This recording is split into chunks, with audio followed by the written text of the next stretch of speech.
Your mind isn't broken, it's running on the wrong operating system.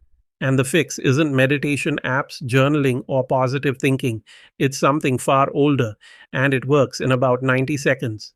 If you've ever laid awake at 2 a.m. replaying a conversation from 3 years ago, or spent an entire Sunday dreading Monday, you already know what an uncontrolled mind feels like. It's exhausting. And the standard advice, just breathe, think positive, doesn't touch it. Today, I'm going to show you exactly why your brain gets stuck in these loops, what a 3,000-year-old psychological framework says about it, and the one technique that actually interrupts the cycle. No fluff, just the thing that works. Here's something neuroscientists discovered in the early 2000s that should have been front page news. Your brain has a dedicated network that switches on whenever you're not focused on a task. They called it the default mode network, or DMN. Think of it like this: when your phone screen goes dark, it doesn't actually turn off. It runs background processes, syncing, scanning, updating. Your brain does the same thing. The moment you stop concentrating on something real, the DMN fires up and starts running its background processes. And its favorite background processes are replaying the past and rehearsing worst case futures. This isn't a character flaw, it's architecture.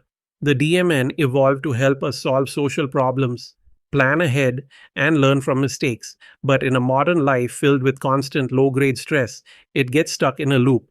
The same thoughts, the same fears, the same mental arguments, cycling on repeat. Researchers at Harvard found that people spend nearly 47% of their waking hours thinking about something other than what they're actually doing. And here's the part that matters: that mind wandering consistently predicted lower happiness more than the activity itself did. It's not what you're doing that makes you miserable. It's where your mind goes when you're doing it. Now, here's where it gets interesting. The Bhagavad Gita, one of the oldest psychological texts ever written, describes this exact phenomenon. It says the restless mind moves between past regrets and future anxieties, like a boat tossed in a storm, never anchored, never still. It calls the uncontrolled mind the greatest enemy of the self, not external enemies, not circumstances. Your own uncontrolled mind. That's not poetry. That's an accurate description of what the default mode network does when left to run unchecked.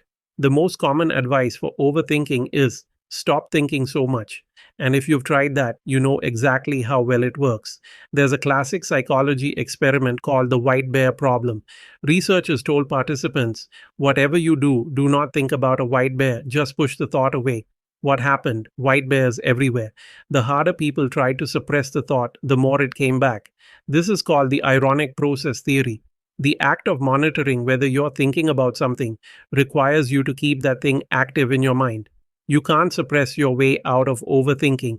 The brain doesn't work that way. So, what does work? Replacement, not suppression. You can't empty the mind, but you can redirect it. And this is where ancient wisdom and modern neuroscience land in exactly the same place. The Vedic framework, the same one that produced yoga, mindfulness, and contemplative practice, never told people to stop thinking. It said, give the mind something better to think about, one thing, a single point of focus so absorbing that the mental noise has nowhere to go. Neuroscientists call this a focal anchor. When the brain locks onto a specific, engaging stimulus, the DMN goes quiet.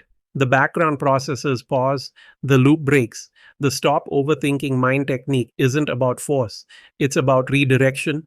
And once you understand that, everything changes. For thousands of years, contemplative traditions have used a practice called single point focus. The idea is simple: choose one object of attention and return to it every time the mind wanders. That's it, that's the whole technique. But here's what's remarkable about it. When researchers at Yale studied experienced meditators using brain scans, they found something unexpected. The meditators didn't have less activity in the DMN. They had more activity in a different network, one associated with self-monitoring and attention control. They had essentially built a mental muscle that could catch the wandering mind faster and pull it back. The wandering didn't stop, the recovery time got faster.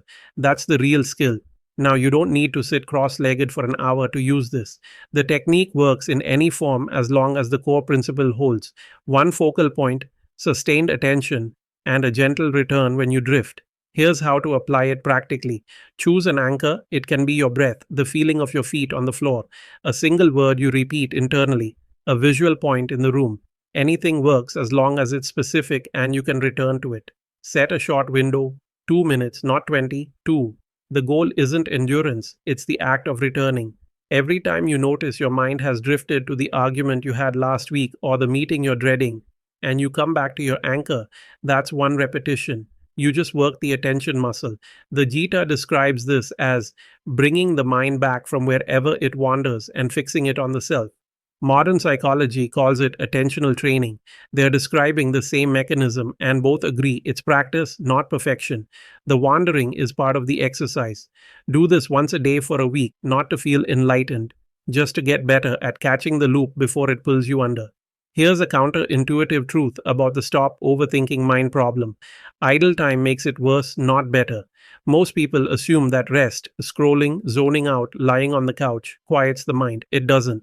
Passive consumption actually increases DMN activity. Your brain interprets low stimulation, low demand states as the perfect time to run its background anxiety programs. This is why Sunday evenings feel dreadful even when nothing bad has happened. The mind, with nothing real to do, invents problems. The Vedic texts describe the mind as being like fire. Fire isn't bad, but fire without fuel, without direction, burns the house down. Give it the right fuel, and it produces warmth, light, and energy. This is why flow states feel so good. When you're fully absorbed in a challenging task, building something, writing, playing music, solving a hard problem, the DMN goes quiet on its own. You're not forcing it. You're just giving the mind a job that fully occupies it. Psychologist Mihaly Csikszentmihalyi spent decades studying this. He found that people report their highest levels of happiness not during leisure, but during states of full engagement, when the challenge of a task just slightly exceeds their current skill level. The mind is too busy to overthink. So, one of the most practical things you can do to stop overthinking isn't to rest more. It's to deliberately choose absorbing activities when you feel the loop starting, not numbing activities, absorbing ones. There's a difference. Scrolling is numbing. It gives the mind just enough stimulation to feel occupied, but not enough to fully engage it. The overthinking runs underneath the whole time. Choose something that demands your full attention, even for 20 minutes. Cook a real meal, solve a puzzle, write something by hand, learn 3 chords on an instrument. The mind needs a job, give it one. Everything we've covered so far works in the short term, but the real goal is changing what your mind defaults to, what it runs in the background when no one is watching. The mind forms grooves. Neuroscientists call them neural pathways. The more you think a thought, the more automatic it becomes. This is why chronic overthinkers don't choose to overthink. The brain has just practiced that particular loop so many times that it runs on its own. But grooves can be redirected, new pathways can be built. And this is where consistent practice matters more than intensity. The Vedic framework talks about this using the concept of abhyasa, which simply means repeated practice over time, not one perfect session, not a retreat or a breakthrough moment. Just the daily return to the practice, even when it feels like nothing is happening, especially then. Here's what this looks like practically. Pick one anchor practice and do it daily. It doesn't need to be long. 5 minutes of single point focus in the morning, before you pick up your phone, before the day's demands rush in. That's it. 5 minutes. Over weeks, something shifts. The DMN doesn't disappear, but the grooves change. Your brain starts returning to stillness more naturally, the way a river finds the path of least resistance. You start catching the loop earlier. The spirals get shorter. The recovery gets faster. This is what the ancient texts were pointing at when they said the trained mind becomes your greatest ally. Not a mind that never wanders, a mind that knows how to come home. The stop overthinking mind problem isn't solved in a single video or a single session, but it is solvable, and the path is simpler than the self-help industry wants you to believe. One focal point, daily return, time. You don't need a perfect mind, you need a practiced one. If any of this landed for you, the single best thing you can do right now is subscribe. We put out new videos every week, no filler, no hype, just the ideas that actually move the needle on how you think and how you live. And if you have questions about anything we covered today, the anchor practice, the DMN, how to build this into a real daily routine, drop them in the comments. I read every single one and I reply. Seriously. Your question might become the next video. One more thing, I put together a free daily mind reset kit that goes deeper on everything in this video. the 5-minute morning practice, a simple focus tracking sheet, and a short guide on building your attention muscle. The link is in the description. It's free. Go grab it.